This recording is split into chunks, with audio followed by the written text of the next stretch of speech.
Ladies and gentlemen, at this moment in time, I would like us to flip the script a little bit, and we are going to be talking about youth. We're going to be talking about youth. You will know that in 2015, there were approximately 226 million young people between the ages of 15 and 24. That excludes most of you in the room. By 2030, there's a projection that this number will increase by over 42%. In other words, Africa will continue to get younger and younger. And you will know that in many other continents, it's actually the reverse. The question is, what can we do about our young people? And how do they intersect in this time and in the season of their lives? This moment in time, please allow me to welcome Ivan Zokinyi from East Africa Philanthropy Network, where he's the CEO, and he will introduce our keynote speaker on African youth. Evans, let's give him a hand as he comes. Thank you.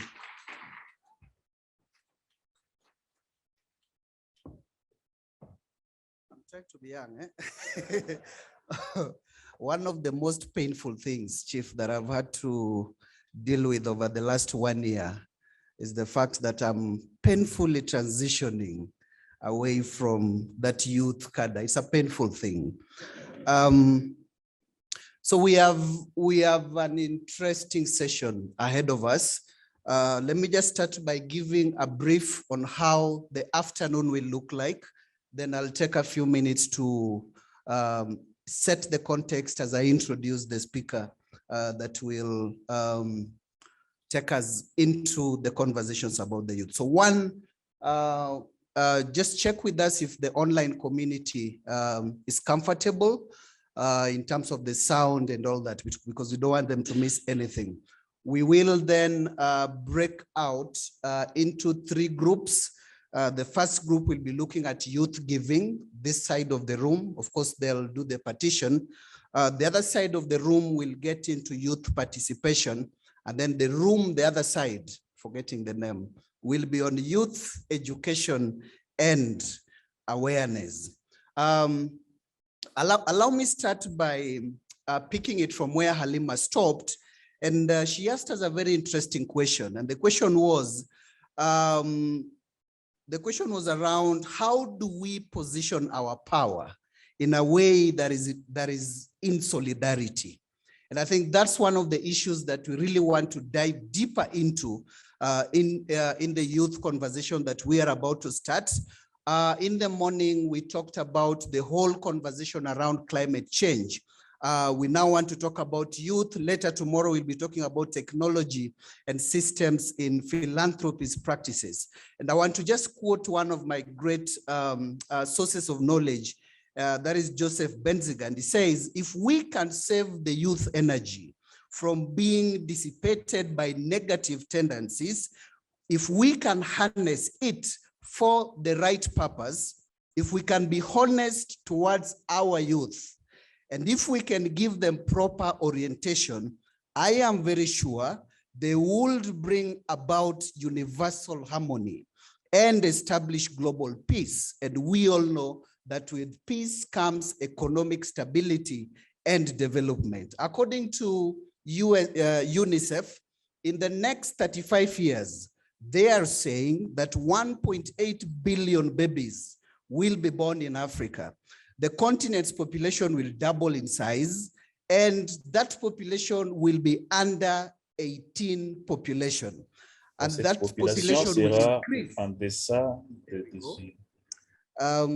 will increase by 2/3 to almost 1 billion people. What does this mean for us? This means that for us to have a just intentional conversation around the importance of the youth, we've got to place the youth at the center of all the strategies, all the conversations, all the interventions that we are discussing today. And I'm standing here proudly as one of the beneficiaries of a sector that believed in the power of the youth, in the capability of the youth, with the position that I'm holding today.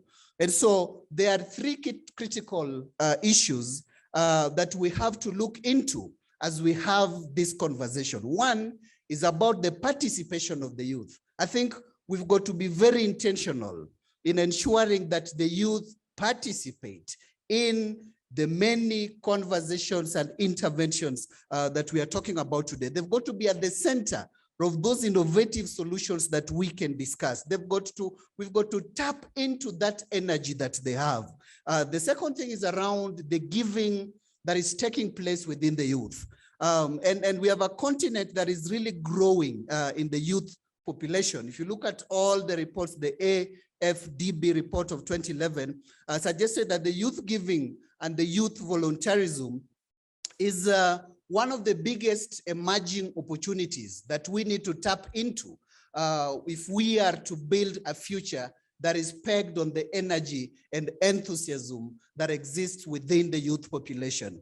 So that transformative experience should actually be encouraging the youth, to be part of those many efforts that we are putting in place. Then number 3 is around their education and awareness. I think that's one critical area that we really have to tap into. The agility that is there within the youth really requires to be recognized, by the philanthropies, you and me who is in this room today. Their flexibility and their areas in learning equally needs to be tapped to guarantee a more impactful philanthropic interventions going into the future. And so we have a very, very interesting conversation ahead of us. And to set for us the context, to immerse us into that interesting conversation that is coming, I have with me a gentleman, Daniel Kabani. Daniel is the CEO of DNK Consultancy, which is based in Zimbabwe. He is a young entrepreneur, a philanthropist, and of course a speaker. He is a pharmacist by profession. So I have a long bio here, but because I know some of this is already in the websites, I'll only look at critical things which made us to settle on Daniel to offer for us this important keynote address. So one of the things that Daniel has been exceptional in doing, he has a farm that every year hosts what they call the National Education Expo, which happens to be one of Zimbabwe's biggest education and entrepreneurship expo, which is hosting in excess of 2,000 youths as participants. And since the inception of the work that he's doing, he has managed to mentor quite a number of youths. He has managed to offer pro bono services to over 3,000 SMEs. I think even before Daniel comes, let's give him a round of applause on that specific one. And that majorly is coming from low-income communities. I think that's worth emulating by most of us. So they run a social transformation and mentorship program. They call it Bees Eat to Feed, which is a feeding and mentorship program for street kids. I think that's amazing.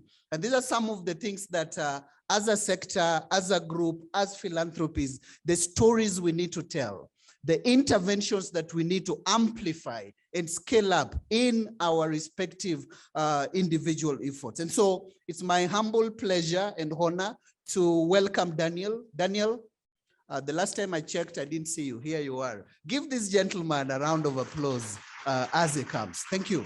And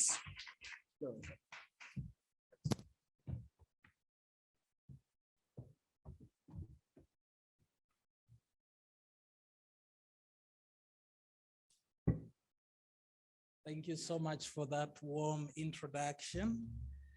I'm excited to be here this afternoon. Good afternoon to everybody present here.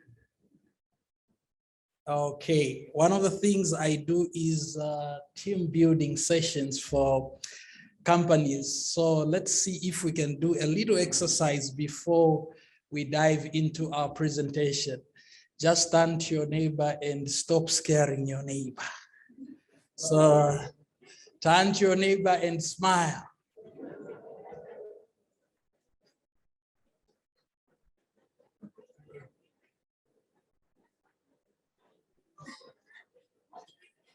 Is your neighbor looking less scary now? Aha, that's awesome. That's what it is supposed to be. So thank you so much for the elaborate introduction. Again, I will highlight that I am excited to be here with you. I've been listening to the different conversations from morning up to now. And I should mention that there's a lot of inspiration around here. A lot of great work that is happening, which I truly believe that if we're going to invest into what we are sharing together here, the narrative of Africa is going to change. I must highlight that we are the solutions we are waiting for. Right in this room, it is an amalgam of different solutions to different problems. Probably I should begin with a little story. So one Ghanaian scholar in the name of Dr. Samuel Quarantine Pimpim, who is an engineer and a systematic he did theology. That would be a yes. So he writes a story and he writes a story about what he calls monkey solution. So he says one day, monkeys were up in a tree and they were facing the coast. And suddenly they see fish jumping in and out of the water. And the monkeys seated in the tree realized that there was a disaster happening in the water. So they said, look, the fish are drowning. We must go and rescue the fish. So the monkeys jumped into the water, went and started picking the fish out of the water, taking on the shore. And after that, they climbed back in the tree, gave each other a monkey high five and said, job well done. We have rescued the fish.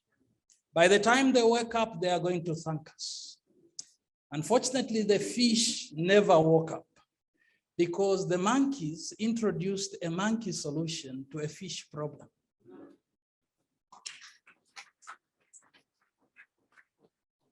This sometimes, unfortunately, becomes a challenge when we want to solve challenges.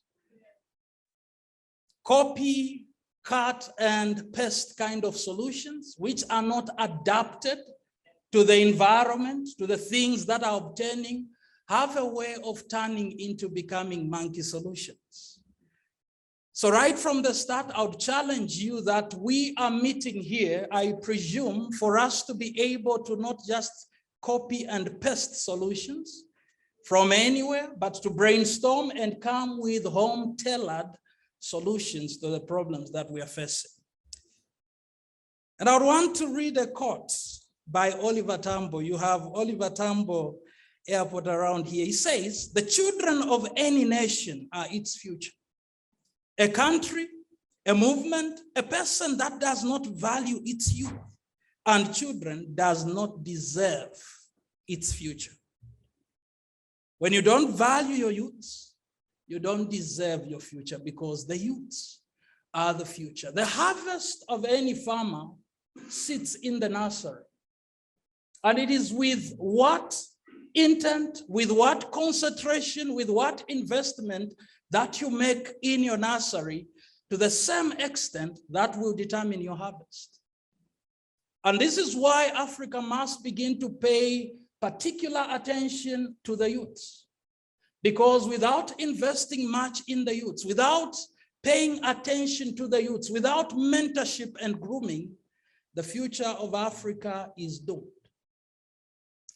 And it reminds me of a poem that was written by one youth activist in the name of Hussein Eugene Perkins. And I will read you that poem this afternoon, but I'm going to rephrase it. The poem is, Hey, Black Child, and I'll say, Hey, African youth. So the poem says, Hey, African youth, do you know who you are? Who you really are? Do you know you can be what you want to be if you try to be what you can be? Hey, Black child, do you know where you are going? Where you really are going? Do you know you can learn what you want to learn if you try to learn what you can learn? Hey, Africa child, do you know you are strong? I mean really strong. Do you know you can do what you want to do if you try to do what you can do. Hey, African child, be what you can be, learn what you must learn, do what you can do, and tomorrow your nation will be what you want it to be. And this is what we must communicate with our youths, to begin to own the solutions that are being provided to their problems. And I'm happy that it is beginning to happen across the continent. And like many speakers before me have highlighted, probably we should move away from a mentality where we expect solutions to be given to us. And when I sit in a room such as this one and I hear the suggestions that are being given, that gives me hope to know that much will be done in the near future, or probably even in the present, to change a lot of issues that are facing, especially our youths. Statistics clearly indicate that we have a lot of youths. Between 10 and 12 million youths enter the workforce each year here in Africa. But only 3.1 million jobs are created. What that tells us is that we are sitting on a time bomb. And if we don't address issues of employment, one of these days, that bomb surely will detonate. We are told that the vast majority, that is 90% of the youths in Africa, leave the education system and transition into the world without ever making it into university. Of the 9% that enters university, only 6% graduate. That equally sounds like statistics that are announcing doom. And these are some of the things that we must change. You would, however, know that Africa has more than 400 million young people aged between 15 to 35. That's a huge population. And you'd know that our median age as Africans is around 20, which is something special because it tells you then that the future globally will be around Africa. If you look at the demographics in terms of population distribution, you're going to realize that for us as Africa, it is a pyramid. You have more young people and few elderly people. If you look at Europe, you're going to realize that it is an inverted pyramid with very few young people and much more elderly people. But the question maybe is, we that are here, our leaders across Africa, all the different organizations that support whatever is happening, are we awake to this realization? Because if we are not, then we are caught in danger, because this population of young people, which is calculated to double by the year 2050, will look for solutions, whichever way. And therefore, we must begin to think of what to do. Policies are there that promote work that can be done for young people, community engagement, and name it. There is a lot that has been put on paper, probably. So you'd know that the African Union, we have the African Youth Charter, we have the Youth Decade Plan for Action, which speaks to education, speaks to employment and entrepreneurship, speaks to governance, peace and security, it speaks to health. We have the Malabo decision on youth empowerment. All these are things targeting Agenda 2063 to see how Africa can begin to empower its youth. So policies are there. But then we might be on the end side of implementation or creating spaces for ourselves within the policy framework. The question is, are we doing that as we should? What then is youth participation, and why should youths participate? Now, one scholar, Chekwe and Rajan, define youth participation and say youth participation is a process of involving young people in institutions and decisions that affect their lives. The process of involving young people. in institutions and decisions that affect them. That means young people must be involved, both at institution level, at any point where there is decision making, young people must be involved. Why is this important? Now, I must mention that there is another phenomenon called adult caring. Now, adult caring is where the adults think they know it all, and therefore they think they know what the young people need, and therefore they plan for the young people without involving them. Now, it is true that there's a lot of wisdom in gray hair. A lot of wisdom, that is true. And probably from the African context, we highly respect our elders because we see them as oases of wisdom. But we must realize that probably moving forward, it will require a collaboration between the elderly and the young. The wisdom of the elderly and the energy and passion and risk-taking behavior of the youths. It is this collaboration and not antagonism probably that will move Africa forward. So it is very important that we do not move on the side of adult caring, but we truly engage young people in what they must do. We shouldn't look at young people as the troubled and troubling. Because oftentimes when we look at youths, we say they are troubled by many things. They are unemployed, they are this, they're into drug abuse and whatever else. So they are troubled and they are the causes of trouble. We should see young people as assets. For those of you that love to read history, you would know that any revolution that has been on earth was driven by the youths. Whether you talk of the Industrial Revolution or any other revolution that you can read, the youths were at the center of it. There are challenges that young people are facing currently, which make it hard for them to participate in anything, including philanthropy. Some of these challenges include, number one, negative mindsets. Now, this negative mindset begins with the youths themselves because they do not see themselves as a group that can effect change. And oftentimes it is conditioning. There is a way that our society treats young people to the level that most of them lose faith in themselves and in what they can do. We must attend to that. Lack of support and mentorship sometimes. When they have ideas, oftentimes youths are not so sure.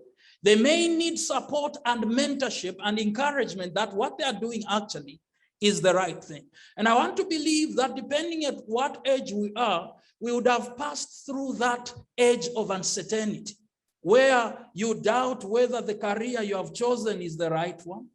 You doubt whether the person you want to marry is the right one. You doubt whether it is the right time to have children. It is a stage of life. But within that same age bracket where you are still so uncertain about your decisions, which is youth, it is when your potential is at its greatest. Talk of whether it is physiological makeup, your brain and mental power is at its best. Talk of physical strength, you are at your best, and yet you are at your worst in terms of self-awareness. That is where collaboration now should come between the old and the young, so that these young people can be guided. Another challenge we may need to address is adultism. When adults believe they are better than the youths and they love the youths. We also need to address lack of resources. This is where young people might see, they might have a dream, visions and plans of what they want to do, but may not have the resources to implement. Now, there are many models across where you see young people actually doing different things that are changing their communities, including in the space of philanthropy. So one scholar by the name of Richard writes and indicates that young people often will go through the following stages before they can be able to become leaders to effect change in society. The first thing is they need to become aware, and then they need to gain experience. Then they need to receive encouragement. Then they'll grow confidence. Then they'll develop practical skills. And finally, they will emerge as leaders. Now, if this is true, it means there are certain interventions we can begin to make to help our youths. How can they become aware? It means we need to run awareness programs. This is very critical. How can they gain experience? Oftentimes when young people apply in institutions, even where they want to volunteer, they'll be told they need to have certain years of experience, 5 years experience. Now, this is a guy who is coming out of high school and is told he needs 5 years experience. That's paradoxical. How do you have 5 years experience of work? You're coming out of high school. So we need to create spaces where young people can volunteer. And I'm hoping that from the institutions where you are coming from, you all have spaces through which young people can volunteer. That will give them experience. They need to receive encouragement. How is this possible? It is only possible if we are going to develop mentorship programs. As DNK, we have a number of mentorship programs. What was highlighted here, the National Education Expo, is actually the culmination of youths that we would have been mentoring. So throughout the year, we run programs to mentor young people in entrepreneurship, in leadership, in community engagement, and many things. So it is important that we begin to develop mentorship programs. If we want young people to be involved in philanthropy, then as institutions that are involved in the same, we must have mentorship programs. Otherwise, when this generation is gone, we do not have hope for the next. So that is quite critical. Then for them to grow their confidence, they must be allowed space to try and fail. You know, there's a quote that says, try and fail, but don't fail to try. So let's allow young people to try and fail. Moreover, learning is in failing. We learn a lot from failing, actually, than success. Then for them to develop practical skills, we need to allow them to come up with youth-led initiatives and give them the space to do so. That is going to help our youths. But these youths also need to be educated. Why? It is because there is a close tie between development and education. And if Africa is going to change its narrative, we need to pay attention to education. You'd know that education does a number of things. It is a purposeful activity directed at achieving certain aims, such as transmitting knowledge and fostering skills and character building. That's what education actually does. It is important. We know so because in 1961, we know that there was actually a convention. UNESCO came to an agreement that looking at education, we must grasp the concept that education is an investment in productivity.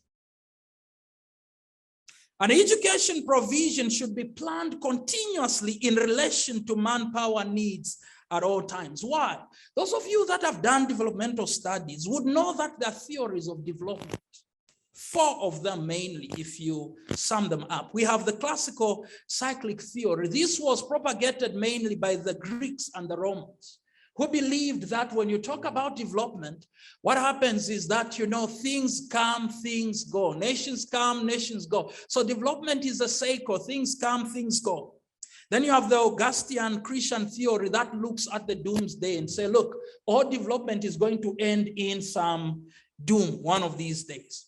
But I want to concentrate on the last one as I'm winding up, which looks at what is called the linear theory. And under this one, it focuses on the fact that development is progressive. Things continue to improve. It is in this theory that around the 1950s, certain scholars, 2 economists by the name of Denson and Slow they analyzed what is called the gross national, the GNP, gross national product of the US. And as they tried to analyze the factors that were determining the GNP, they could not account properly to the end of it. And they realized that probably why they were failing to account, the residue of the GNP was directly related to the fact that there had been changes in the education system of the US, which increased their GNP. There's a direct tie of development to education. Nations that educate their people see development. If Africa is going to develop, we must invest in the education of our young people. Currently, they are being challenged by a number of things. Access to education is a challenge in some of our countries, while some are improving in that.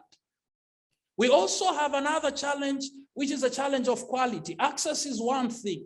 Quality is another. What is the quality of the education you are accessing?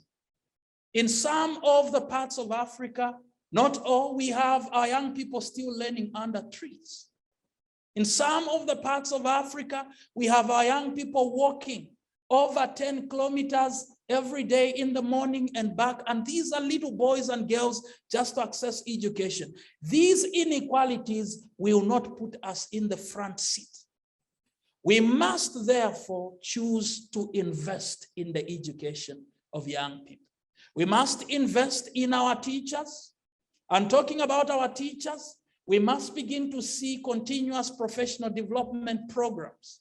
Right now, it is considered that once you graduate as a teacher, once a teacher, always a teacher. No. The educated of today are the illiterates of tomorrow if they stop reading.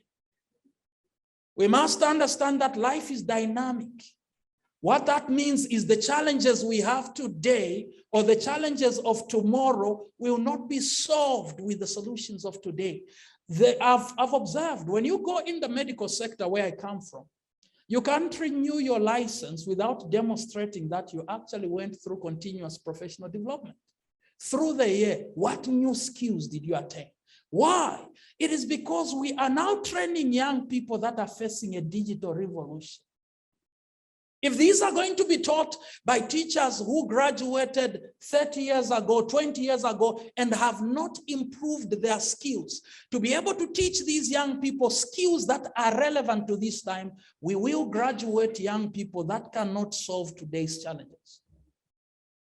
And I'm hoping that it is from this group that we'll begin to see some of you beginning to get in the spaces of supporting education across Africa. In the programs that we run, in curriculum reviews, in updating the curriculums, there is a skills mismatch between what young people are learning and what the industry is needing in excess of 10 years. That tells you that majority of what our young people are learning is somehow outdated. So I'm hoping that not only are we going to engage young people, we can continue to promote philanthropy to support these young people. Thank you so much. And it's been a pleasure.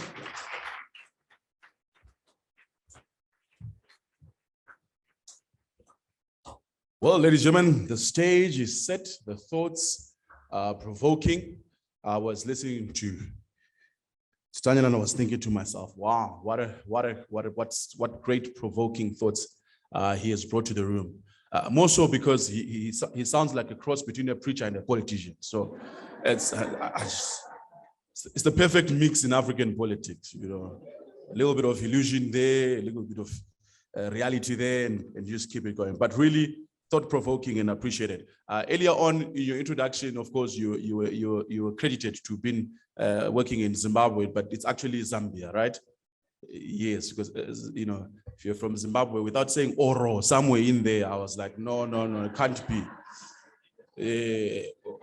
Actually saying actually 10 times, you know, it's impossible. Yeah, definitely not Zimbabwe, and I can tell you for free. Everybody Oro weekend. Yeah, leave that to Briggs and others.